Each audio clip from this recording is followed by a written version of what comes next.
there are 4 basic stages to strategic thinking.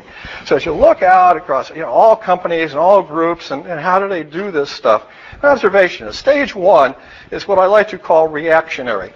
And my poster child for that is Captain, my dog at home, who each morning he wakes up and he is so happy because he made it to the sun coming up one more day.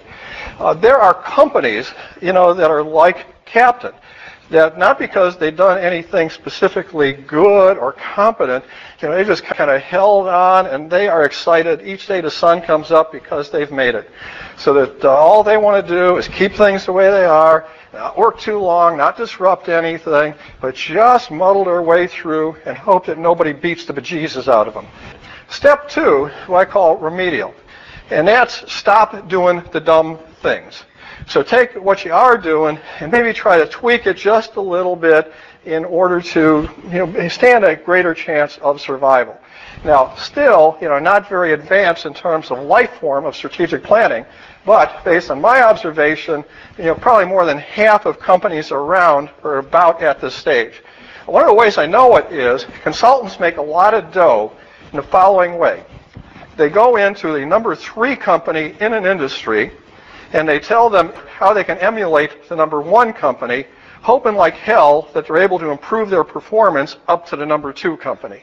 And all it is, you've heard benchmarking and best practices, as phrases that are being used.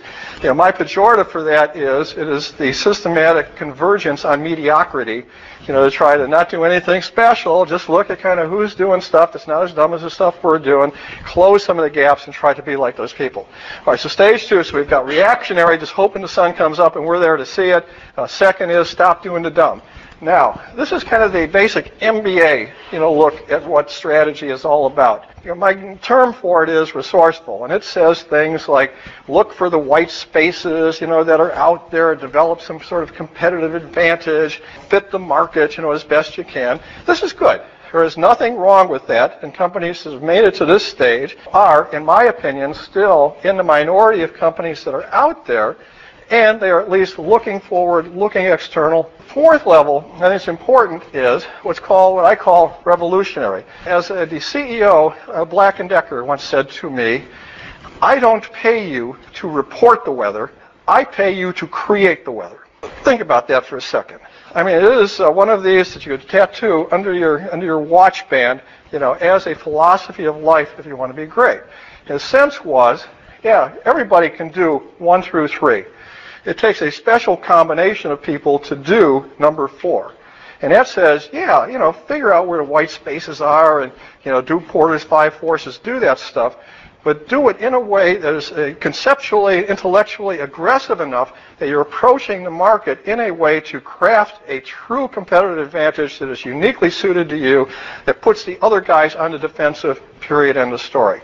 So I refer to it as, changing the game board, changing the rules of the game, and figuring out how it is that you can master a market.